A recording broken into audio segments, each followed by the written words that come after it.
자, 시청자 여러분들 반갑습니다. 얼음사이다입니다. 자, 여러분, 요즘 우리가 뉴스를 보다 보면은 비트코인이라든지 이른바 가상화폐 같은 것들이 굉장히 유명합니다. 그죠?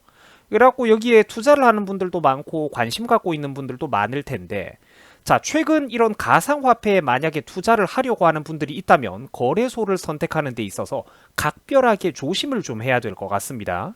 어떤 일이 있었냐면은 최근에 비트바이 코리아라고 해가지고 해외 유명한 거래소인 바이비트의 이름을 교묘하게 혼동하게끔 베껴와서 이제 만들어진 국내의 짝퉁 거래소가 하나 있었는데, 여기가 최근에 사람들을 가득 끌어모아가지고 갑자기 출금이 정지되어 버리고 사이트가 통째로 폐쇄되어 버리는 일이 발생했다고 합니다. 대형 사고가 터진 거죠.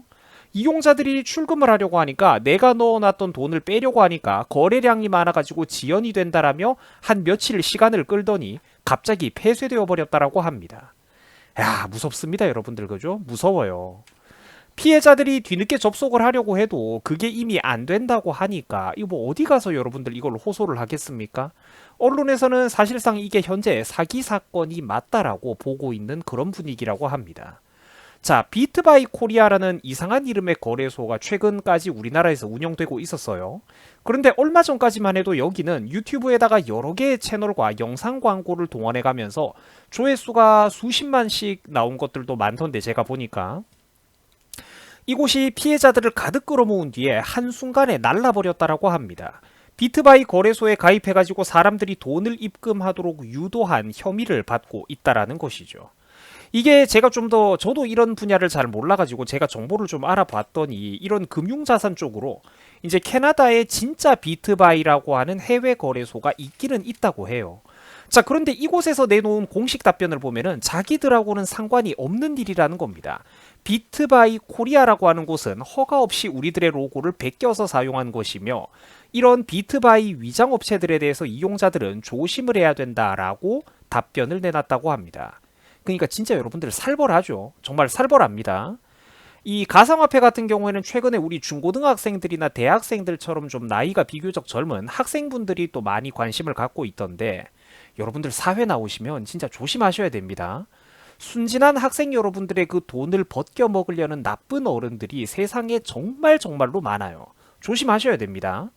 자, 그래가지고 이 비트바이 코리아 폐쇄가 되기 전부터, 이 사이트가 폐쇄되기 한 며칠 전부터 이 거래소의 안정성에 대해서 의문을 품는 기사들이 하나둘 나오기는 했는데, 이게 이미 늦었다라는 거죠. 결국 이제 터질 일이 터지고야만 그런 상황입니다. 정말 안타까운 상황이죠. 자, 서비스 이용 약관 같은 거를 한번 살펴봤더니 모든 법적인 문제에 대해서 피해가 발생하면 모든 책임은 회원 여러분들에게 있다라는 둥, 고객들에게 의무를 전가시키고 또 심지어 거래 시간도 자기들이 막 이렇게 제한을 거는 둥, 이제 사람들, 이용자들에게 불리한 조항이 매우 많이 있었다고 합니다. 이 생각 없이 그냥 동의 눌렀으면은 진짜 어디 가서 하소연하기도 힘든 그런 부분이죠. 이게 그러니까 지나고 보니까 확실하게 이런 것들이 눈에 띄더라는 겁니다. 자, 이 사람들이 유튜브에다가 홍보할 때 어떤 식으로 했냐면은 뭐 20대 젊은 여성이 이렇게 나와가지고 클릭 한 번으로 자기는 10년 동안 일할 돈을 한 방에 벌어버렸다라는 둥, 또 거래 수수료가 전혀 없어가지고 자기들을 이용하면은 이득이라는 둥, 이제 유튜브를 통해 가지고 굉장히 여러분들에게도 친근한 방식으로 접근을 해서 그럴듯하게 홍보를 하고 광고까지 하면서 이제 피해자들을 유도했다라는 겁니다. 조회수가 막 수십만, 많게는 100만 이상씩 나온 영상들도 많더라고요. 그러니까 관련 업계에 관심이 많았던 유튜버나 이런 전문가분들이 며칠 전부터 이 사이트를 조심해야 된다라고 경고를 하기는 했었는데, 이 피해자들 입장에서는 뭐 늦었다라는 거죠. 결국 일이 이제 터지고야만 그런 상황입니다. 자, 사람들에 의하면 결국 이런 문제를 예방하기 위해서는 그나마 많은 사람들이 이용하는, 좀 검증이 되었다 싶은 그런 대형 거래소를 이용하는 게 거의 유일한 방법이라고 합니다. 자, 근데 그렇다 하더라도 사실은 우리가 대형 거래소에 대해서도 알고 있는 정보가 매우 적기 때문에 이 가상화폐 투자라는 거를 할 때는 각별한 주의를 좀 기울이실 필요가 있습니다. 자, 완벽하지는 않더라도 그래도 좀 더 어떤 안전한 방식의 코인 거래 방법이 없겠느냐라고 물어보신다면은 저도 이제 검색을 통해서 알게 된 건데, 이제 여러분들이 참고하실 만한 해외 사이트 중에서 이른바 코인마켓캡이라고 하는 곳이 있습니다. 이제 가상화폐를 좀 잘 안다고 하는 사람들은 흔히 이 코인마켓캡에 등록이 되어 있는 거래소냐 아니냐 그것부터 확인해야 된다라고 권고하고 있습니다.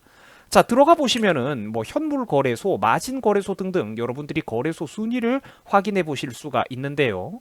뭐 이런 식으로 뭐 세계적으로 유명한 바이낸스라든지 또 비교적 우리나라 국내 이용자들 사이에서도 이름이 있는 편인 뭐 빗썸, 업비트 뭐 요런 곳들 이제 이런 곳들은 순위가 높은 편이라는 거를 또 여러분들이 확인하실 수가 있습니다. 이제 가상화폐 투자를 고민하고 있다면 그나마 뭐 이런 국내 뭐 4대 거래소니 5대 거래소니 뭐 이런 곳을 이용하는 게 그나마 낫다라고 사람들이 얘기는 하는데 자, 저는 근데 솔직히 이런 분야에 대해서 아는 게 너무 없기 때문에 제가 감히 뭐라고 말씀을 못 드리겠습니다.